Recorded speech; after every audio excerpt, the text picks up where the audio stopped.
What are your considerations? So I think that I speak for myself, but perhaps I speak for a lot of other writers and directors. I think very often when we are just thinking of a story, um, sometimes you feel like before you can even flesh it out, you feel like, oh no, this is India, and um, we can't make this film. But I feel on the other hand, there's also that feeling that this is a story I want to tell, and I must tell it somehow, like in some way or the other. And I feel personally I've been very fortunate because I actually found support for the films and I was able to make them. But even now I feel like I have one script which I feel I've not even shown to anybody because I'm like, there is no way it will get passed. So I think we kind of keep oscillating between feeling like this is a story I want to tell and let me just tell it. So for instance, with the Lipstick Under My Burqa, I think I really wasn't expecting that there would be any kind of opposition. I was just making a film about four ordinary women, who are trying to secretly live out their small little dreams. And I never expected this kind of backlash. So I feel also what's strange is that you don't even know, like where that backlash will come from and where you'll be stopped in your tracks. But I still feel that no matter what happens, it's very important for us as writers and directors to really, and as producers, to support that kind of cinema. But I mean, I feel it's very important for us to courageously continue because otherwise I feel there's no hope. That's true.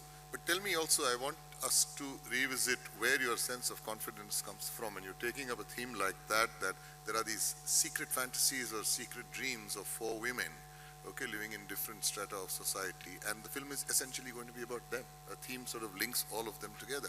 What gives you the confidence that actually people might want to watch this film? It's very unusual. I mean, if you told it to me as at a concept stage, I might have a question. I don't know. Would people really be interested in this? What gives you the confidence that they will be?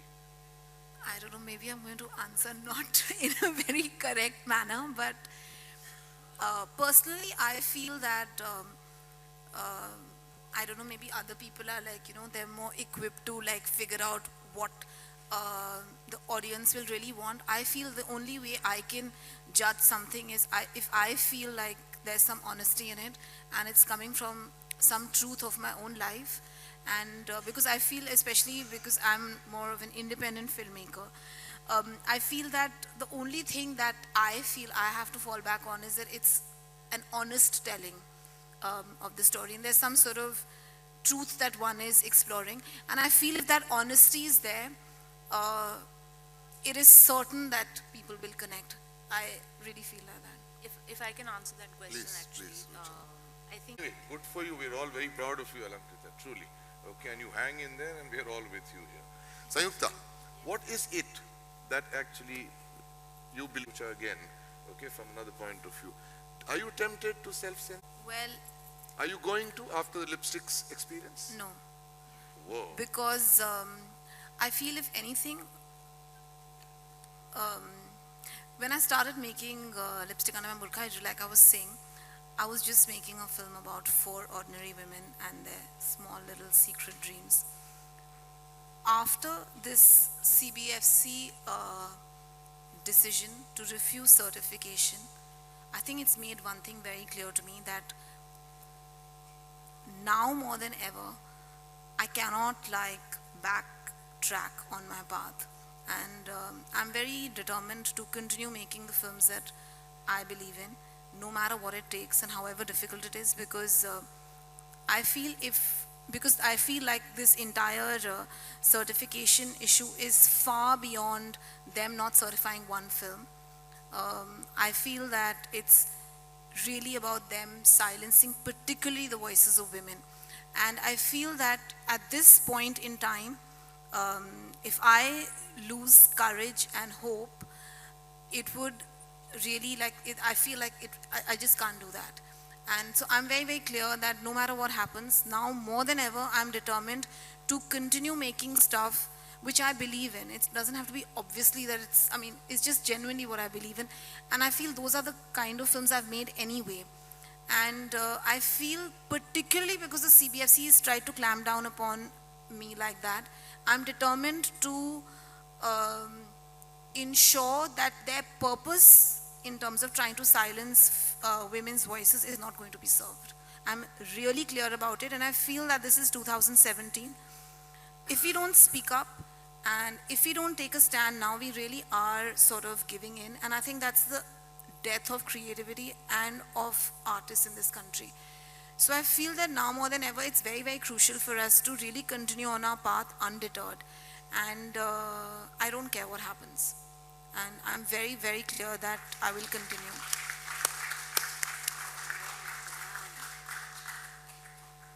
Wow, very moving. I feel that though one can just only point fingers at the CBFC and be like, I don't feel that they're the only villains in the game. I feel as part of the larger amorphous film industry, we all complicit in perpetuating a scenario where often there's the same kind of content that gets more prominence, certain kind of films that really do not get support from studios, and so much fear because everybody is like so concerned with commerce and also. I feel it's not just one thing, it's like a systemic thing because I feel it's exhibitors, distributors. I mean, I feel at every level we need like this opening up of the mindset. It's not only the CBFC. So I feel that's of course like a major roadblock. But I feel like actually for us to have, as a country which promises freedom and gender equality, etc., I feel in the year 2017, we should be working towards a really healthy popular culture, which actually has space for all kinds of content. And honestly, I feel that it's not just about the CBFC changing. I feel the audiences need to be more open. Studios definitely need to be much more supportive of alternative content. Writers need to stop self-censoring. Everyone needs to have little more courage, little more patience. So I feel that if we really want our country to have a really thriving cinema, one that is actually like what you just said, where all kinds of voices are there, I think each one of us has to take responsibility.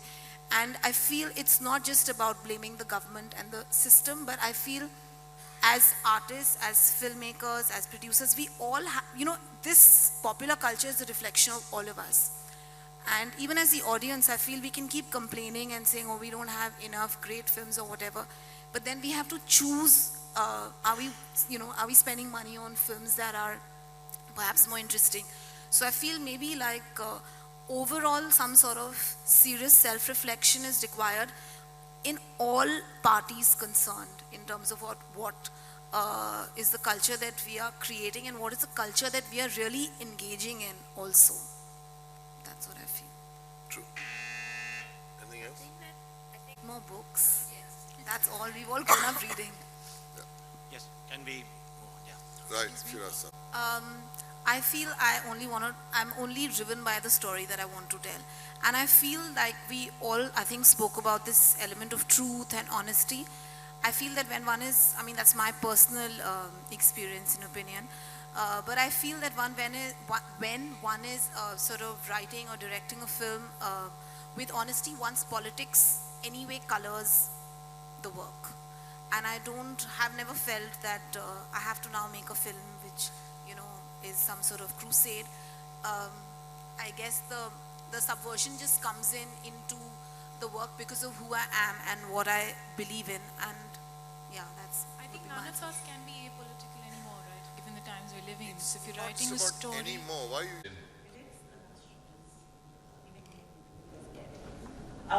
Talking about scared, I think I'm going to start with that. This is a scary combination. I've never seen something like this. Both of you national award winners for your work and for yours with this lovely, with John and Jane. I think it's a beautiful mix and the work shows of how you guys have come together from two different streams of this cinema. And I think I'd love to know the genesis of this entire process of how you guys came up with the project and what the whole story is. Good evening, everyone. It's been quite a long journey, actually. Ocean, I only knew when we started doing some commercials together. So I very glamorous, way of, very stylized, very glamorous. But when we started chatting while making those commercials, I realized that there was a lot more to Ocean.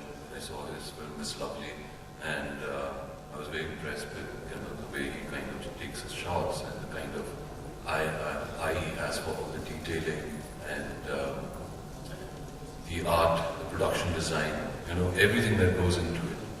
And at that time I was offered this movie where these other producers had come to me and they said that we've got the rights to make the film on Arun Gowli and we'd like you to play Arun Gowli. And I was like, are you guys crazy? From what angle do I look like Arun Gowli? And but I said, okay, it's interesting, and I started reading about Arun Gowli. I didn't know much about it, and I found it quite fascinating as a character. But I hated the script. But I really hated the script that those guys had given me because it had nothing to do with his life. It was just, a commercial, pot boiler, kind of unrealistic film that they wanted to do. And I said, if you're making a biopic, then it has to be a good one. And nothing came out of it. And I discussed this with Ocean a long time ago. And then one day I just locked myself in a hotel room and I started writing down.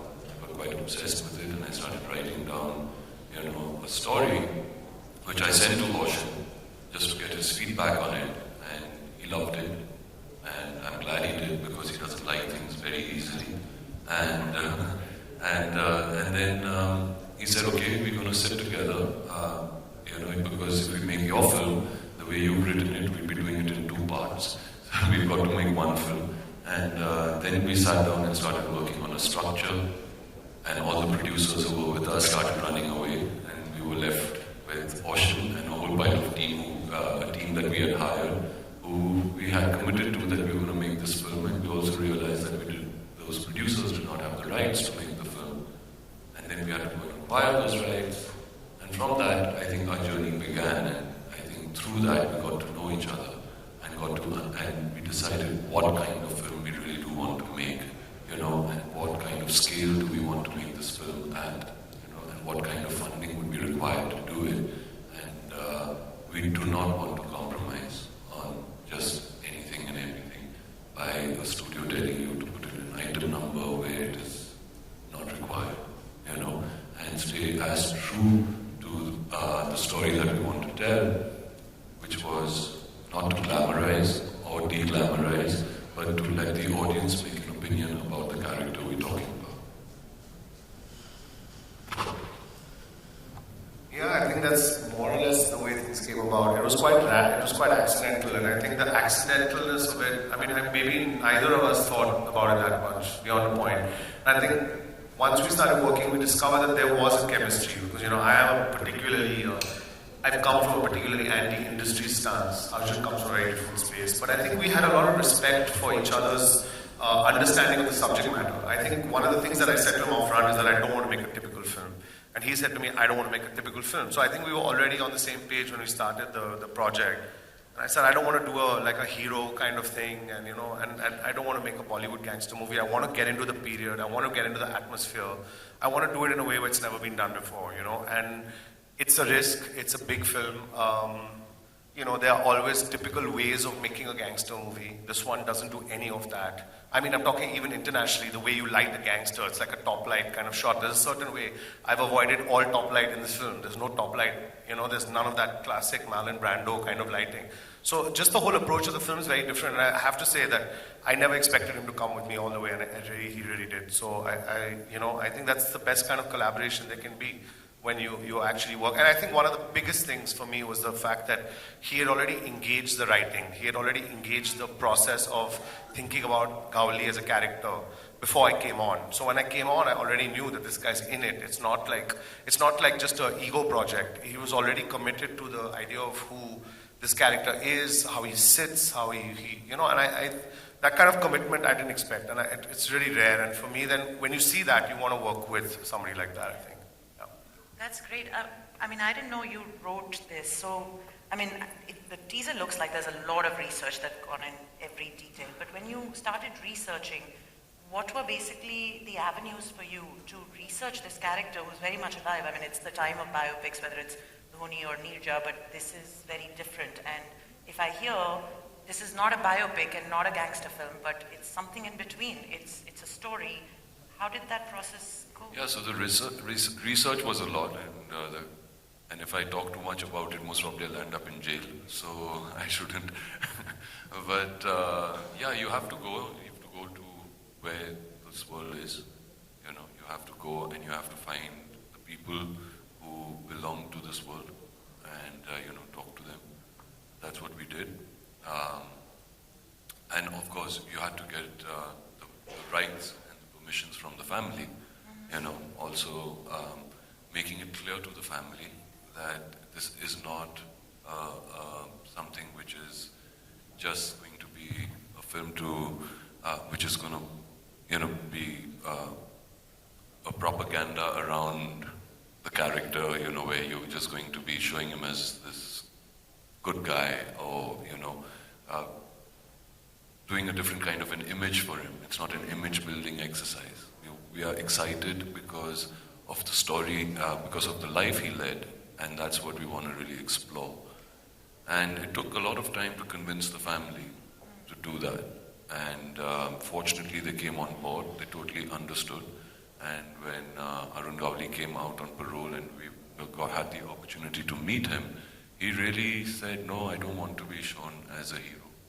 I tell my story the way it is, because this is the story of most of the people who come from our country, who could go on whatever levels that they go to, just to survive. And when you want to change and you want to bring about a change within yourself, do the systems really allow you to do that or not? And that's exactly what we wanted to capture through the film. And I think we did so by making it not a documentary. And of course, you would kind of fictionalize a few things here and there from a cinematic point of view of storytelling. But more or less, it's based around true events. And that's what we kept it. Perfect. I believe you've got for the first time some stills from behind the scenes to share with us. Would you like to, yeah? Can we have the first one, please?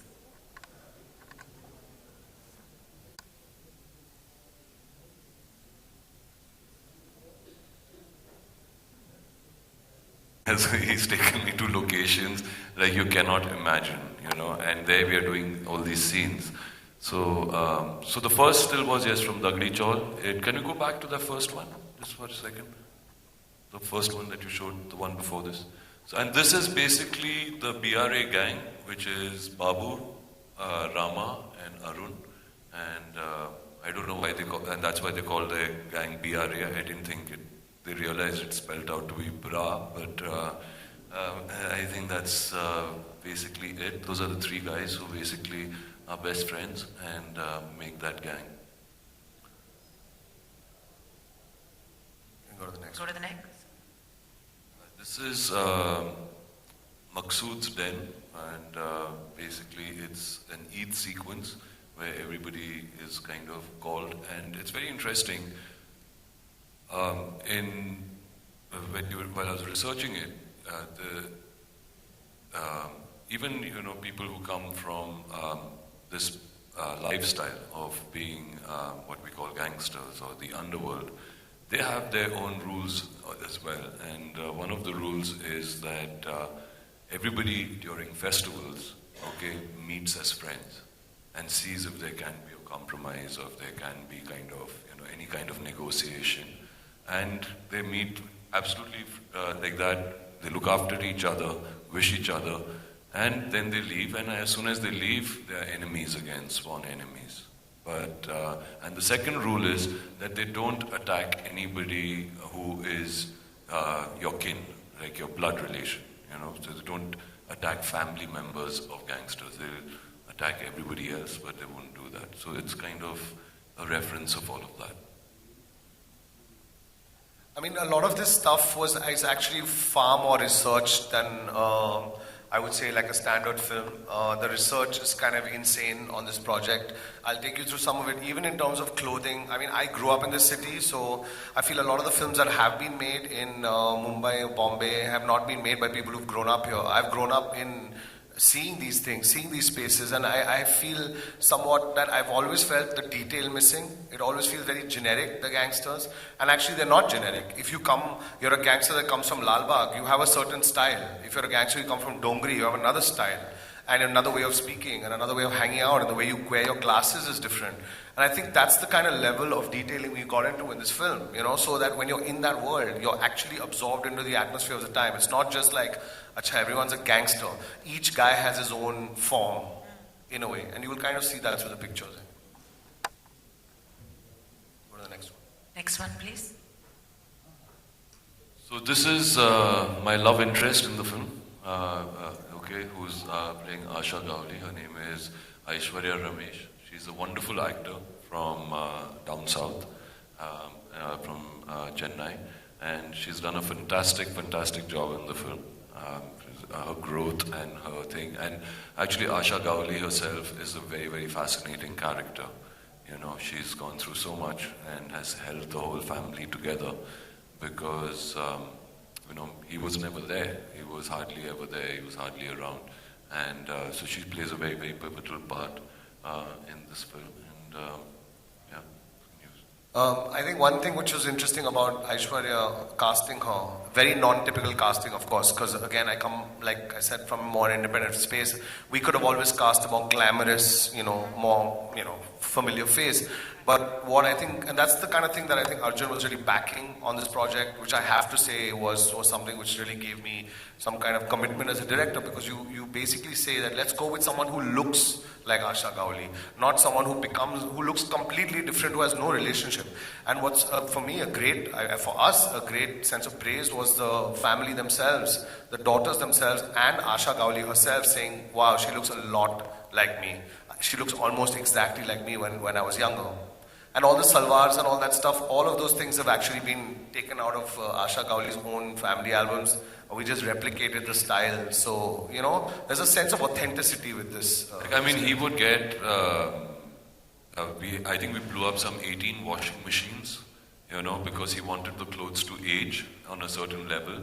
And then he says, but it doesn't look right, And he said, what have you been doing? I said, Oshim, take it easy, you've blown up 18 washing machines. So he said, but why are they washing it in washing machines? At that time, there were no washing machines. You have to wash it with your hands. So the whole costume department had to go back and wash those clothes with their hands and get that kind of aging. And that's the level of detailing Oshim works on. And he will not shoot if the shirt isn't right, So you'd be standing on set, and he would just not shoot it. So till he gets it exactly the texture and everything that he needs. And I think that is painful when you're going through it, especially when you become a producer on the film. But I think when you see it in the end and the end result, you don't want to have it in any other way. That shirt's a character in itself. Yeah, those shirts are amazing. I want all those shirts.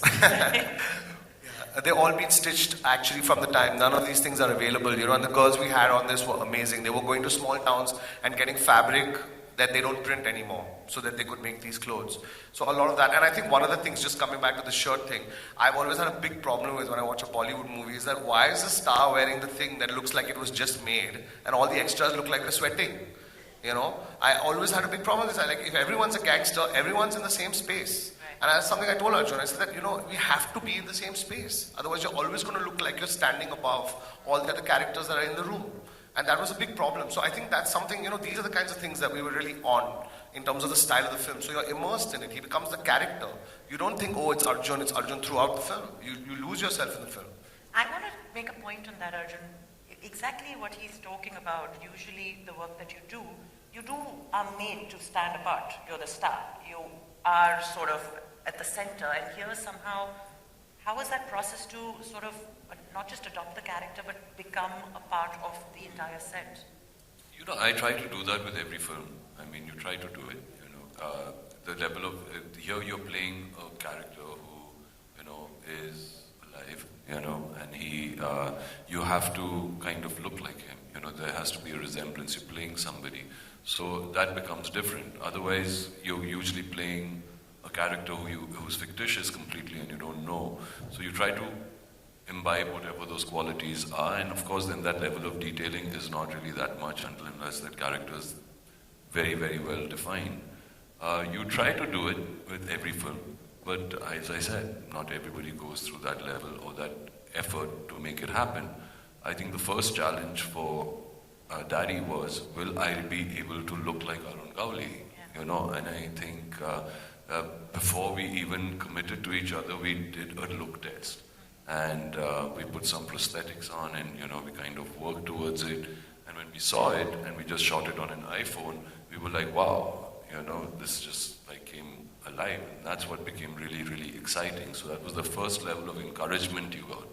And then to live up to it, you know, by creating, by casting the rest of the film, by creating that world and being able to just blend in became the key. So we got these amazing makeup artists from Italy, okay, Sergio, Simone and Ariana, they all came down from Italy. They spent, I think, 4 months here with us, you know, working on it. You know, we had Jess Lee, who did the cinematography, who's the DOP from Canada, who came down, you know, and she was a girl who was shooting a gangster film, you know, and that was, yeah, so we can go ahead with those pictures. Yeah.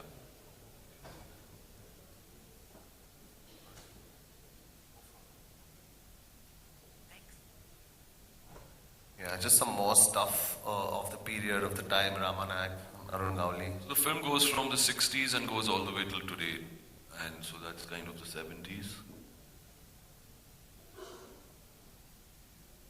Yeah, just some stuff, the kind of stuff that you can't shoot in a real chawl, basically. Things exploding and, you know, like fun stuff. You can't do. Yeah. Maruti, it's very difficult to get Maruti vans like that. I think we blew up the last shocking. You can't find a Maruti van when you need one, you know, to shoot. Go forward, I think. This was actually a good example. I just wanted to show you the kind of locations we're shooting in. That's in Kamatipura. It's the back of a sweatshop, illegal sweatshop, actually run by real gangsters. So it was quite strange because we were shooting this gangster movie and then we had real gangsters landing up on set threatening us. So that was a whole other level that we had reached in production, I think. If you go to the next shot, actually, in the next image, you'll see, I think, no, sorry, it's not in the right order, but okay. Oh, you can go forward.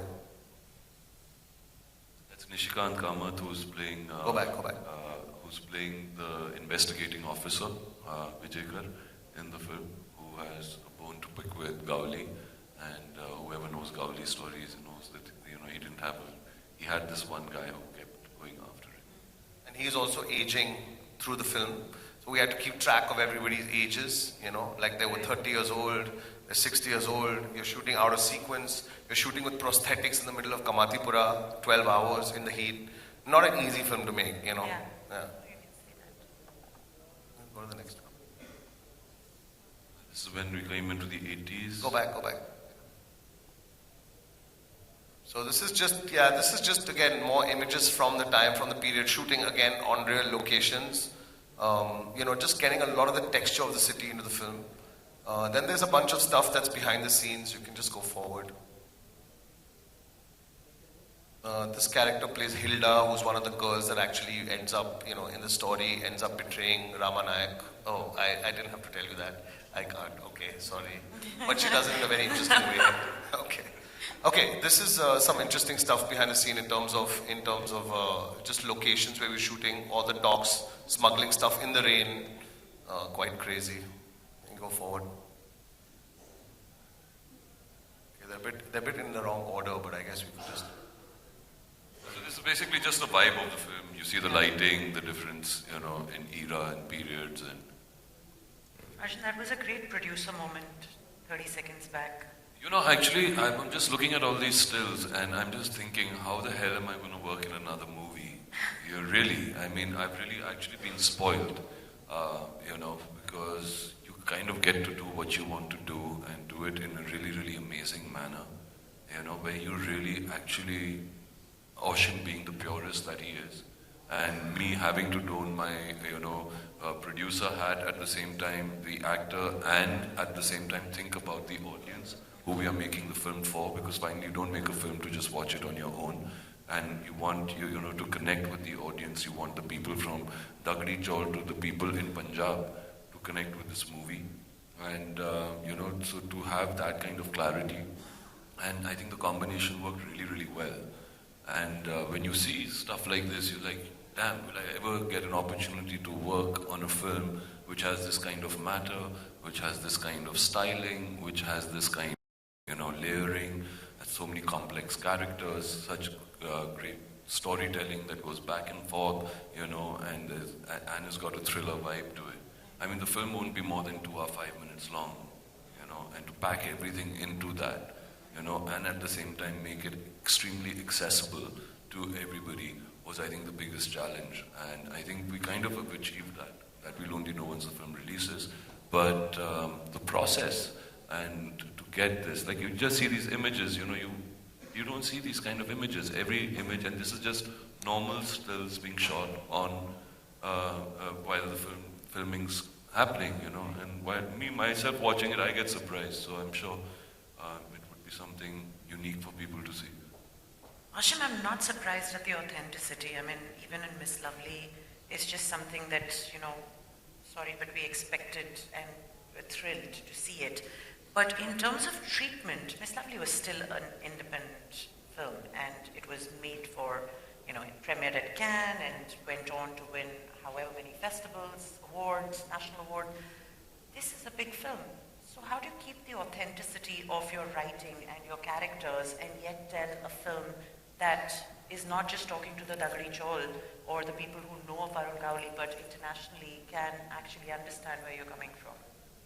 I think that's, to me, like what's really an exciting thing about this film. It's really exciting for me. You know, I've always been kind of, in a way, cushioned by that international thing. I can always make films for a certain kind of international audience because I come from that space. For me, what was exciting here is, can I make a movie about a folk hero that, you know, people that live in Dagdi Chaul or just the working class that think of Gowli as a folk hero, can they watch that? Can somebody at Cannes watch it? Can somebody, you know, like that would be truly amazing. That would be truly exciting. That it can cut across all those lines, that we're not dumbing it down, and at the same time it's super accessible. And then if somebody wants to watch it who's more nuanced, they're watching all the layers, they're seeing the layers, somebody else may not be seeing it.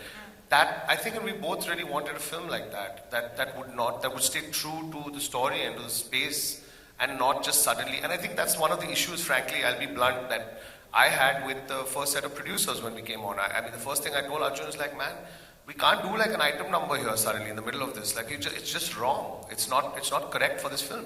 And if I wanted to do that kind of stuff, I would have done it when I was 20 years old. I'd be already directing like 50 films like that. That was not the idea. The idea was, it was true to this. And you have the real material.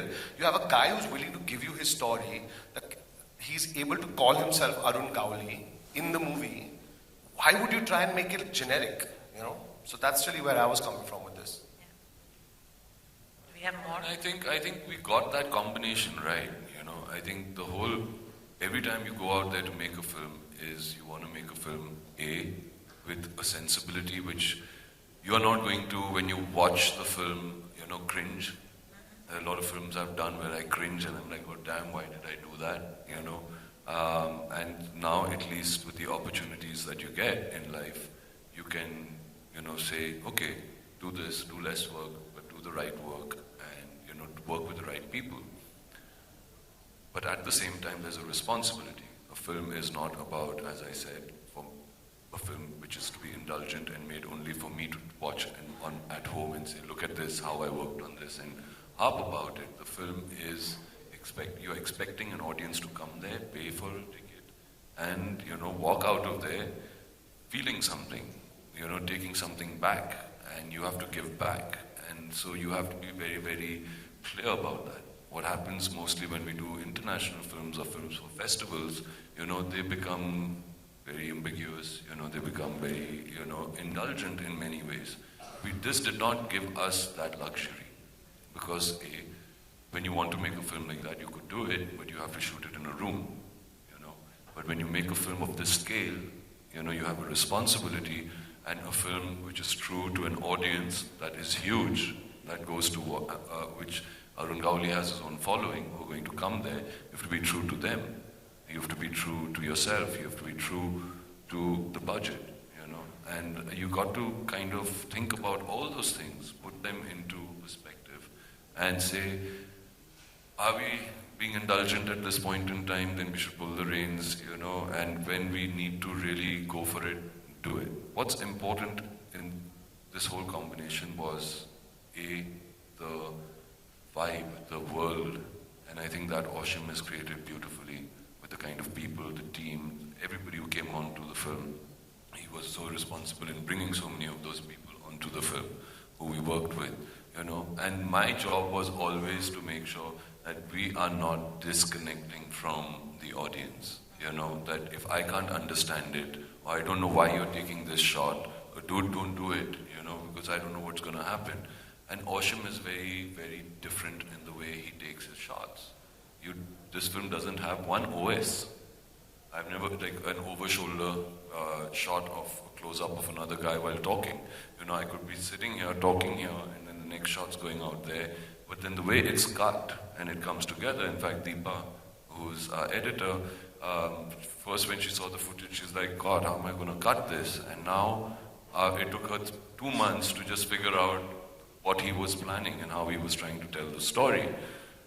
I could see it, but, you know, for her to also get into the groove of it and for it to be seamless, okay, it takes time. So when you're trying to do something new and different, but at the same time, making sure you're not alienating anybody was actually the combination that we wanted to get. And hopefully we've achieved that. That's what was the key. I think achieving that combination as a director and with that vision, with this subject, was, like you said, a daunting task, but also a beautiful challenge that you've adapted to. But I want to know, as a producer of something like this, I mean, we hear day in and out that independent films are not, this is not independent, but it's not something with a big banner backing you and, you know, you have the whole plan. Did you have a plan on day one? Did you... It's my banner, it will be a big banner soon. It is Kundalini Pictures, it's a big banner, it's beautiful. But did you have a plan on day one of the life or the journey of this film? You know, I said, I want to make this movie. I want to make it with Osham. There's nobody else I'm going to make this film with. If he had said no, I wouldn't have made the film. And all the people, as I said earlier, in the beginning of our journey, had left us. There were a lot of people who had worked a lot, you know, a long time, and had stuck with us, and had not got paid. And there was a responsibility towards that. Of course, there was also a kind of an obsession about making the film myself. And so I said, okay, whatever it is, we'll start the movie, you know, we will do it, we'll see how it goes, okay, and we'll run with it. And I mean, I'm grateful to the whole team to have been that committed around it. So yes, it was done in a very independent manner because there was no studio backing, okay.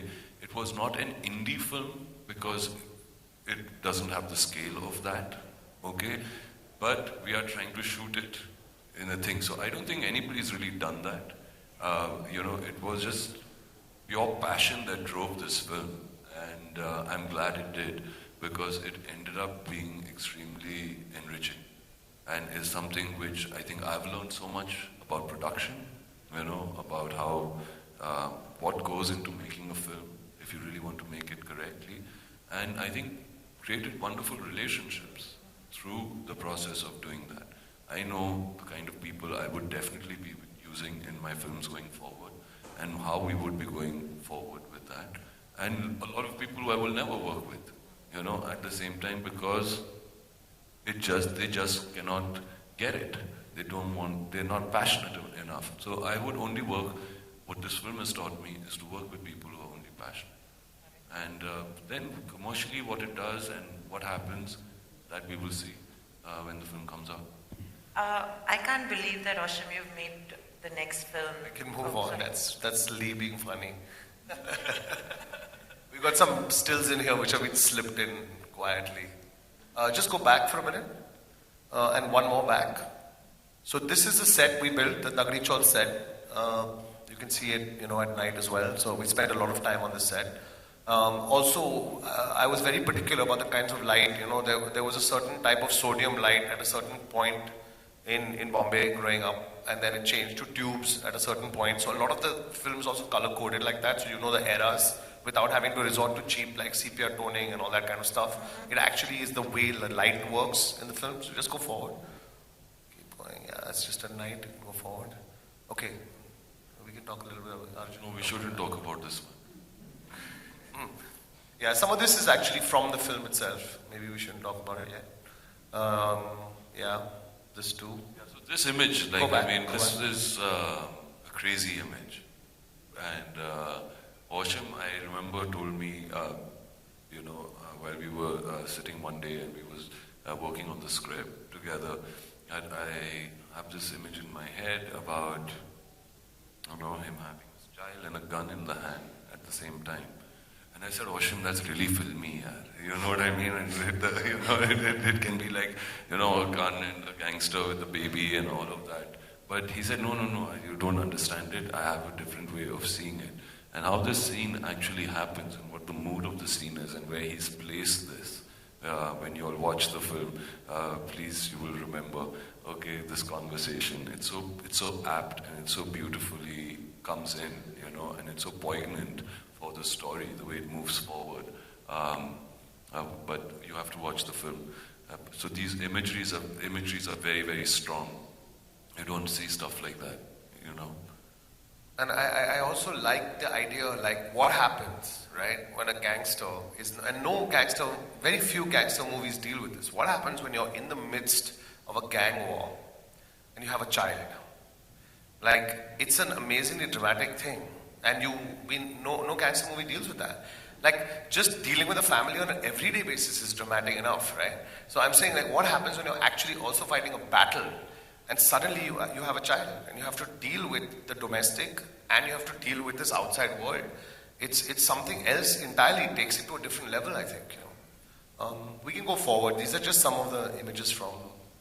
Is that it? That's it, I think. Okay, I think jump forward a bit. I think this repeats. Yeah, that's Jess. Talk about this a little bit. Actually, this is a film that had 2 DOPs on it. Jess shot most of it, but because we shot over 3 schedules, quite challenging actually for a director to have 2 DOPs, especially with such a strong style. I developed a lot of that style with Jess, who's a French-Canadian. It was also a very big film for her. She's come from a much more indie space. And Pankaj Kumar was the second, who just shot Rangoon and he shot Ship of Theseus, a lot of films. And he was the second DOP who worked on it. So that's also amazing because when you look at the film now, it's really seamless. You see some more.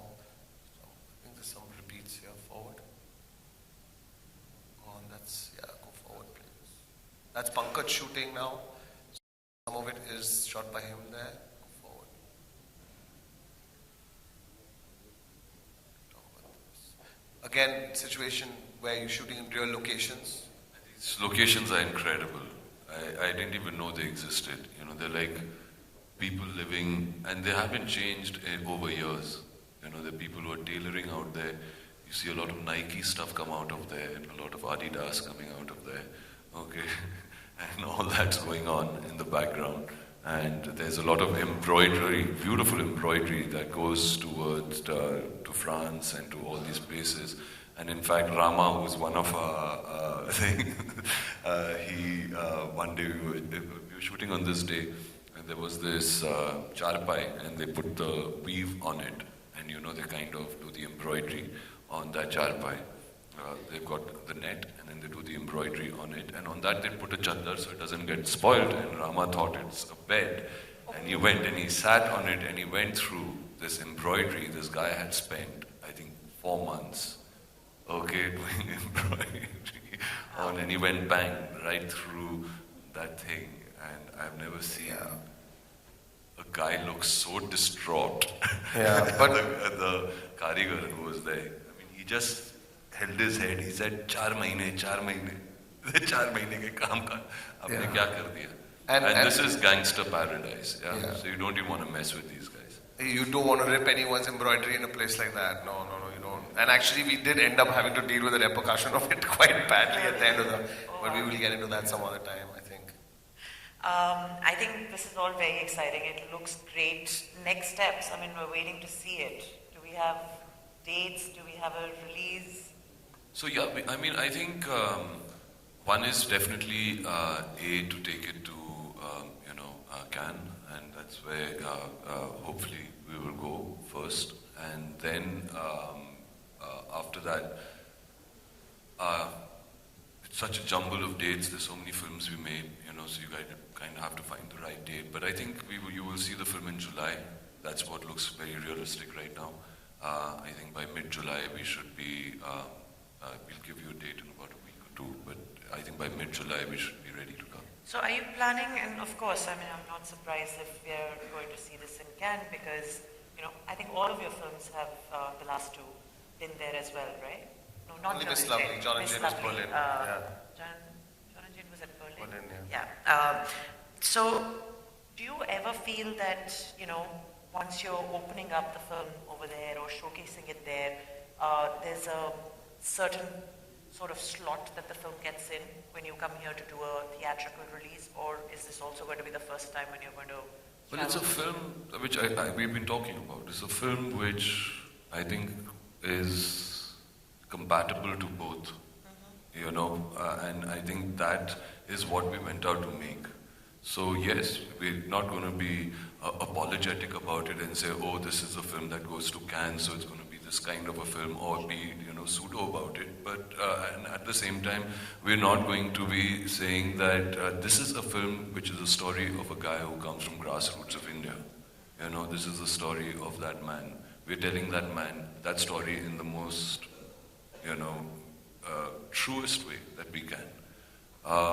The teaser which you've seen, okay, has got the kind of reaction which I think kind of puts the faith into us that what we went out to do was the right thing. When your driver comes up to you and says, "Dasue," okay, and then you have, intellect who you think, from the industry or whatever, who will say, "Wow, I've never seen something like this in this genre. This is very, very unique." So you have both aspects of society kind of there, and that's what we want. We don't want to make any rules or boundaries for a film, and I don't think any film should have any rules or boundaries towards it. We have about 10 minutes, so we're going to open up for questions. Can you please introduce yourself, sir? I am Jyoti Venkatesh. I know Jyoti, how are you? When you decided to produce the film, did you make it a point to see Dagdi Chaul in Marathi, where Makarand Deshpande had played the same role? And number two, were you also a little bit scared about the political repercussions and the censor backlash that the film may get when it is shown to censor board? Yeah. Oh my God, now you made me think about all of these things. But initially, yeah, I mean, the first thing is that, you think that this is going to be a film which could run itself into a lot of controversies. And before we even started filming in it, we got into quite a bit of trouble, which we're still dealing with. It's not something that's going to go away. But I think we've got a tremendous amount of support, and I must say this, from our Mumbai police. Our Mumbai police really, really supported this movie. They did not say, oh, this is an Arun Gawli story and we won't let you shoot, especially when you're shooting on real locations, where you're going into all of that, where a lot of that could be disrupted. So I think it was really amazing, and it was very surprising and we're very grateful to them for the kind of liberty they gave us to make the film. What was your other question? Sorry? Whether you saw Dagdi Chaul, the original Marathi. Yeah, so Dagdi I saw. I haven't seen the film, but I knew that they had made this movie, and Makarand looked very much like him in the film as well.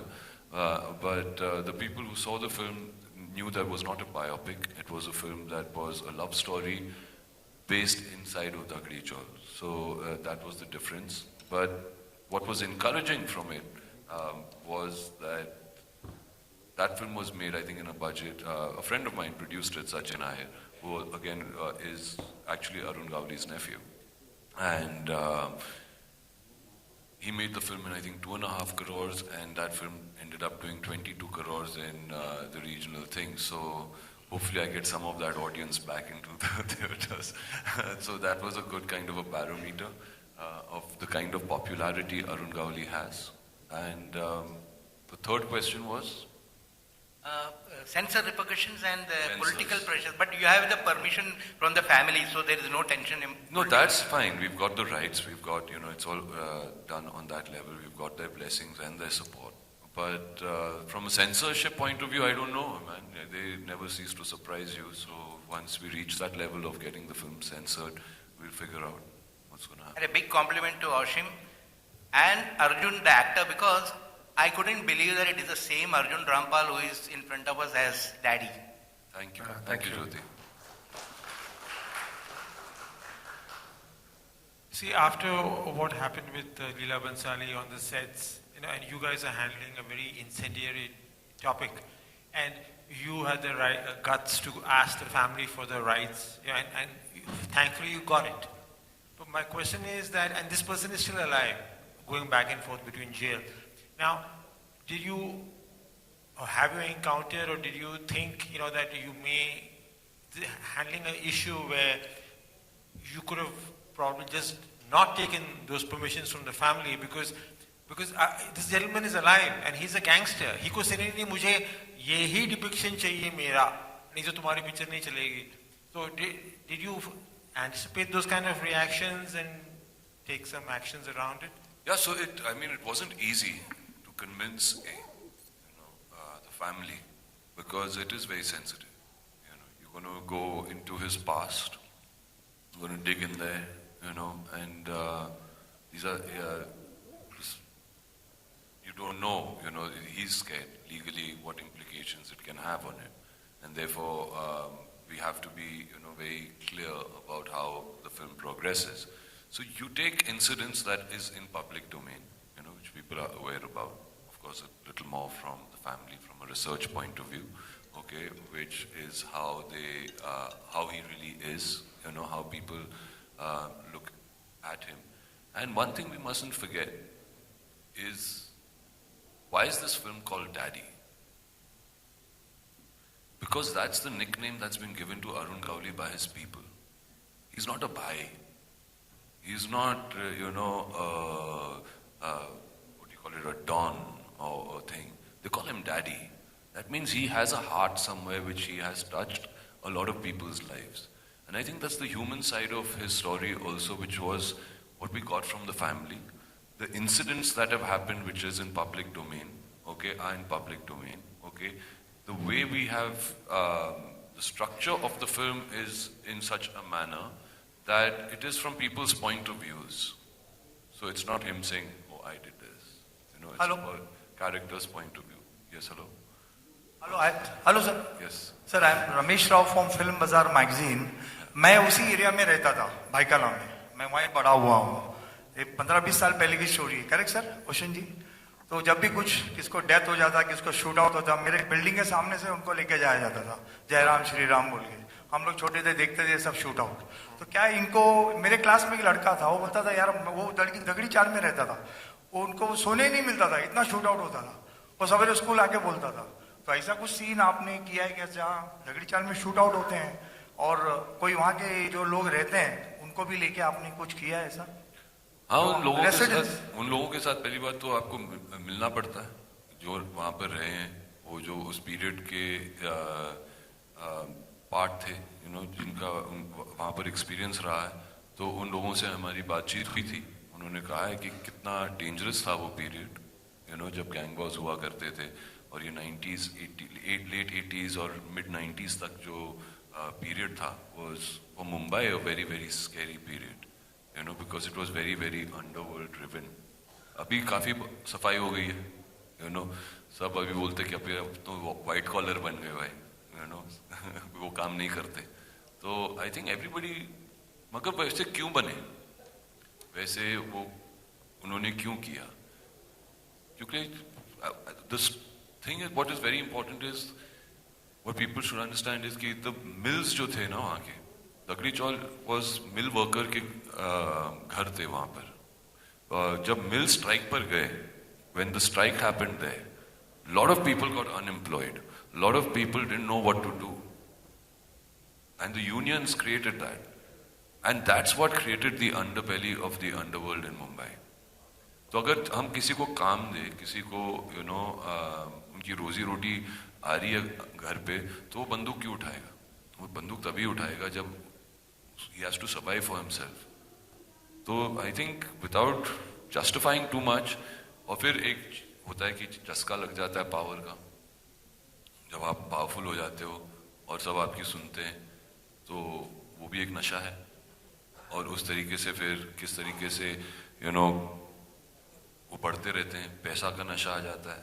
जब आप पैसे कमाने लगते हो और आसानी से आप बिल्डर को फोन कर रहे हो, बोल रहे हो कि बॉस प्रोटेक्शन चाहिए तो इतने पैसे दे दे, तो वो जो पीरियड है वो सब तो दिखाया, क्योंकि that's true to the period.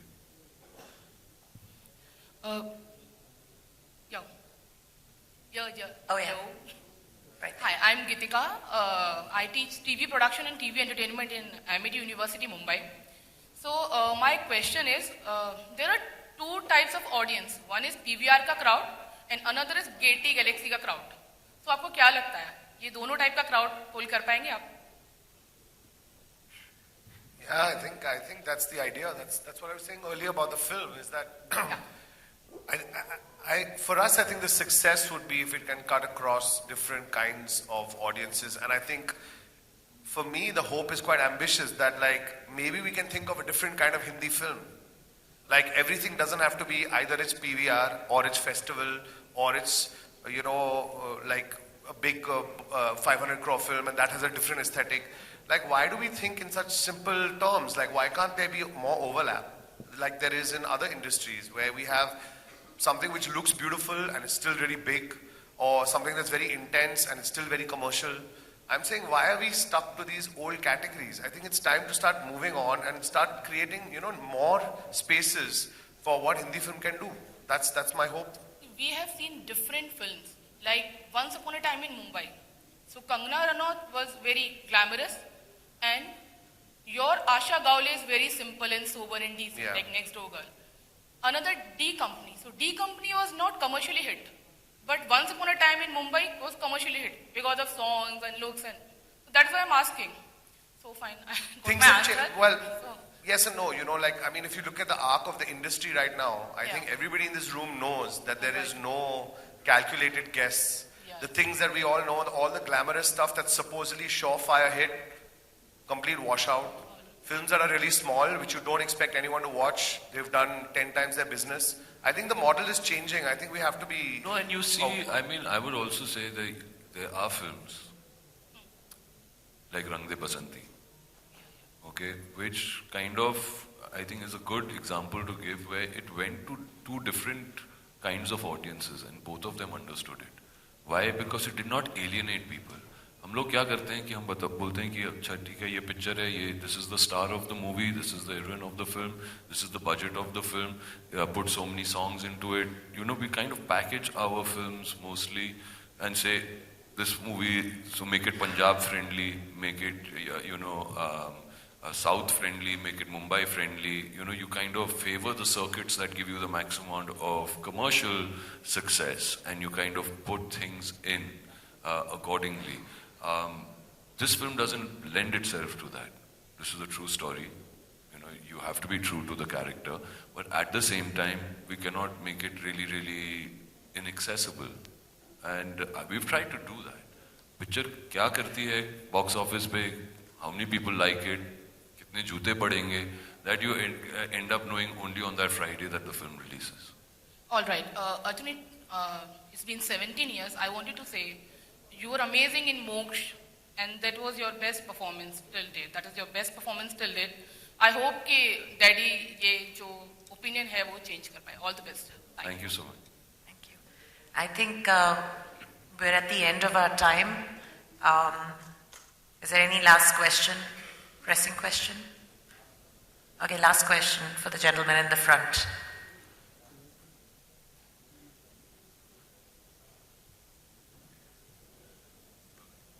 Can you give him a mic? The kind of preparation you did for this role, I'm sure you did a lot of involvement in terms of method acting. You know, you try to internalize the character a lot. Were there any kind of psychological effects while playing the character, and you know what you felt the most, and how did you overcome that? I think you should ask my family that.